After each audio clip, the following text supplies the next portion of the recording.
Hello, wrestling fans, and welcome to another edition of Tag Team. I'm your host, the Invincible E. Vincent. Caesar Scorpio is going to take care of the action that takes place on Thursday night with TNA Impact Wrestling.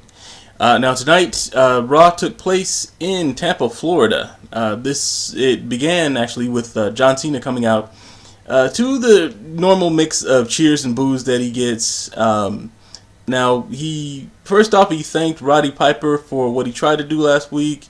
And he said that he felt that the energy that the WWE Universe was putting out, whether he was getting cheers or boos, it was all about what the fans wanted, and so that he was fine with the reactions that he's been getting. Now he says he's more concerned with the fact that CM Punk beat Alberto Del Rio last week, and he wants to take another shot at becoming the number one contender. Now Alberto Del Rio comes out. He says that CM Punk cheated last week because he wound up winning by dropping Alberto Del Rio on the turnbuckle that Alberto Del Rio himself had exposed. And so therefore, this somehow made CM Punk a cheater. Now, Dolph Ziggler and Vicky Guerrero came out. Dolph Ziggler says that he wants to make a run at being the simultaneous U.S. champion as well as WWE champion. This led to The Miz coming out and reminding everybody that he took out John Cena at WrestleMania, and he's already beaten Alberto Del Rio, and he wants a shot as well. John Laurinaitis comes out. He says that each one of them will face a SmackDown superstar, and the ones who win against the SmackDown superstars are going to be able to participate in a tables, ladders, and chairs match TLC in a couple of weeks. This is going to be for the shot at the title against CM Punk. John Cena, he also tells John Cena, by the way, that he's going to have a separate opponent tonight, and that this is going to be what Laurinaitis refers to as a social experiment. Now, following that, we go into match number one. This was The Miz versus Randy Orton. The match with Randy Orton it started out pretty strong. They both went back and forth at the very beginning. Randy Orton started to lean on him towards the end, and this match actually ended up with Randy Orton scoop slamming him on the outside of the ring on the padded concrete. And Randy Orton looked like he was getting ready to get the win by pushing The Miz back into the ring, when all of a sudden, here comes Wade Barrett. Now, Wade Barrett comes out, gets Randy Orton's attention, and instead of going back into the ring like he should have, while the countout is going on, Randy Orton chases after Wade Barrett. He winds up getting counted out of the match, and Wade Barrett also gets away. And so now Randy Orton's mad, and he goes stomping back towards the ring, apparently getting ready to do some more damage on The Miz. As he's about halfway to the ring, Wade Barrett runs back out and clobbers him from behind and basically lays him out. And so The Miz got away with the win, and The Miz is going to be going to the match in tables, ladders, and chairs. There was also the announcement about the WWE Network, giving a little bit more detail of what's going to be going on with the classic programming from the ECW, WCW. They also mentioned a new reality show that's going to take place called Legends House. Word came out actually that it's going to be debuting on April 1st, 2012, which is also the day of WrestleMania. So we look forward to that. It should be on several satellite and cable providers were mentioned. Not in this promo, but more information has come out on UnifiedWrestling.com. Cox Cable, Time Warner, and a few others. Go ahead and check it out on UnifiedWrestling.com. The article is there. Moving on, John Laurinaitis is seen talking to John Cena, telling him basically that his match is going to be against Zack Ryder tonight. Now, if John Cena wins, he gets a shot at the tables, ladders, and chairs match. But if he loses, or rather, if Zack Ryder wins, Zack Ryder's going to get his shot at the U.S. Championship. It's like a no-win scenario for John Cena, because John Cena has been one of Zack Ryder's biggest supporters since he's been there, and he doesn't want to be if Zack Ryder was to get squashed, he doesn't want to be the one to do it. So there's that internal conflict there. Meanwhile, or a little bit after that, David Otunga is seen talking to Kevin Nash, telling him that he's going to be competing against Triple H in a ladder match at TLC. Kevin Nash says that he doesn't do ladder matches, but Otunga lets him know that there's going to be a sledgehammer hanging above the ring, and whoever gets to that sledgehammer first can use it during the match.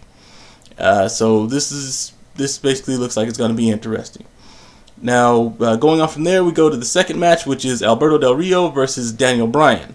And now, Daniel Bryan, his ribs are still taped up from the match that he had with Mark Henry in the steel cage on SmackDown last week. Now, Alberto Del Rio immediately targets the ribs, goes for him immediately, and basically leans on him. And pretty much, it's pretty one-sided. He finally gets the cross-arm breaker and gets the win against Daniel Bryan.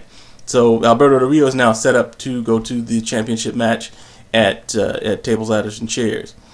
Now, following this, the Divas Tag Team, there's basically a Divas Tag Team match that takes place. Kelly Kelly and Eve Torres versus Beth Phoenix and Natalya.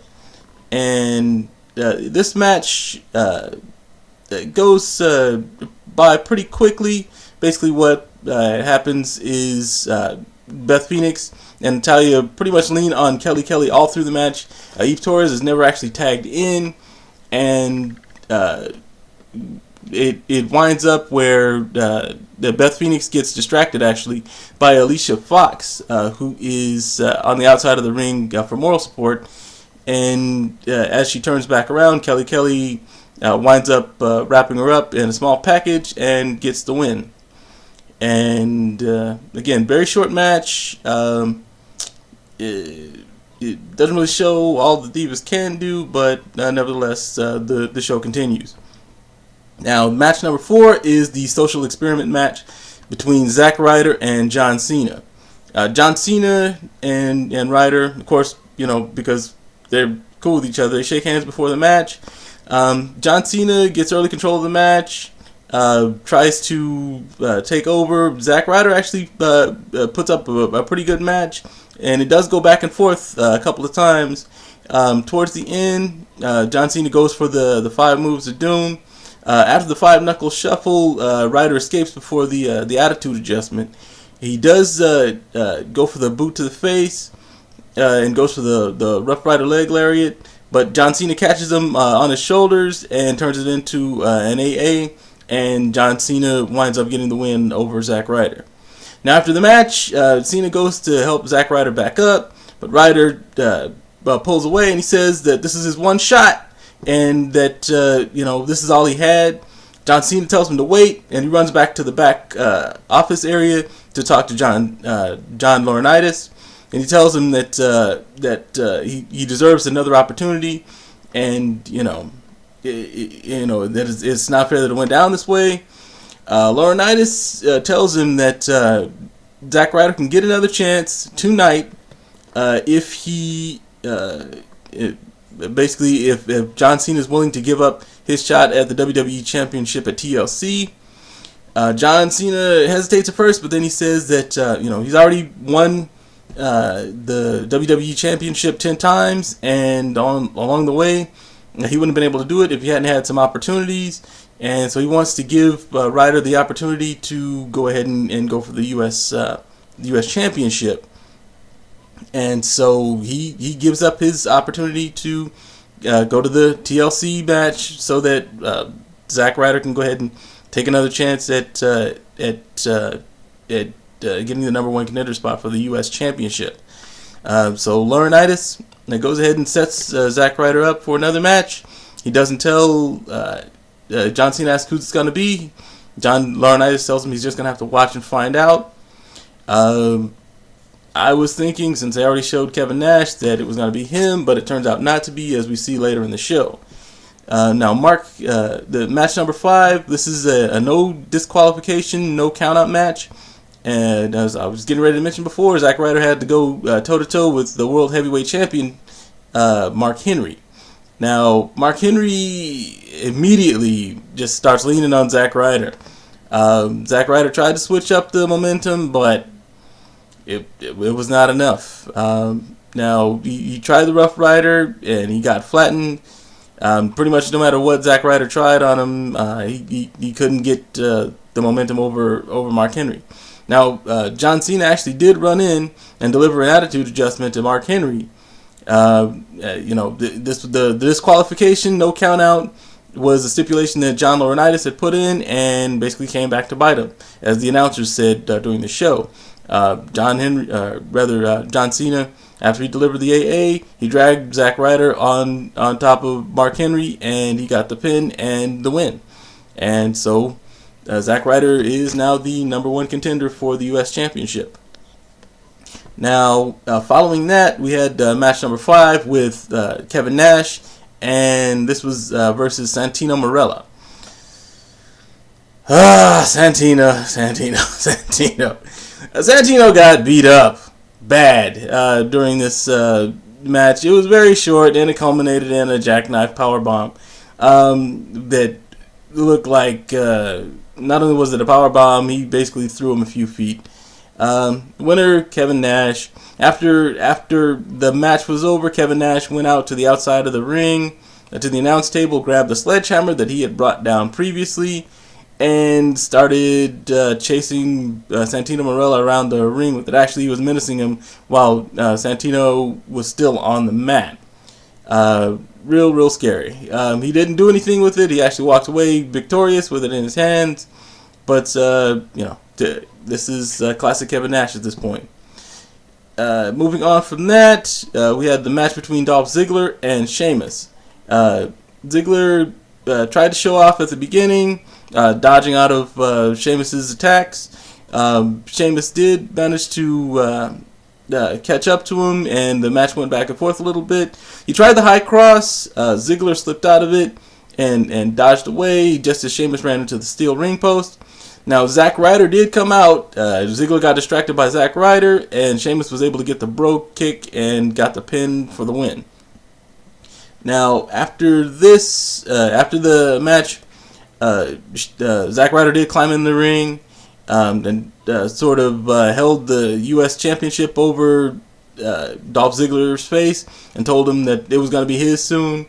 And then they moved on to the contract signing for the tables, ladders, and chairs match. This was with CM Punk, Alberto Del Rio, and The Miz, and also John Laurinaitis officiating.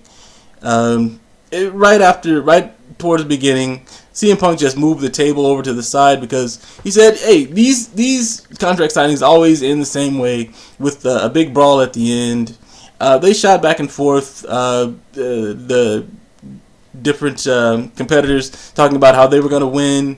And The Miz and Alberto Del Rio both agreed that no matter what happened, CM Punk was not going to be the one to leave that match as the winner. Now, they all signed it, and it basically broke down into a brawl, as it usually does.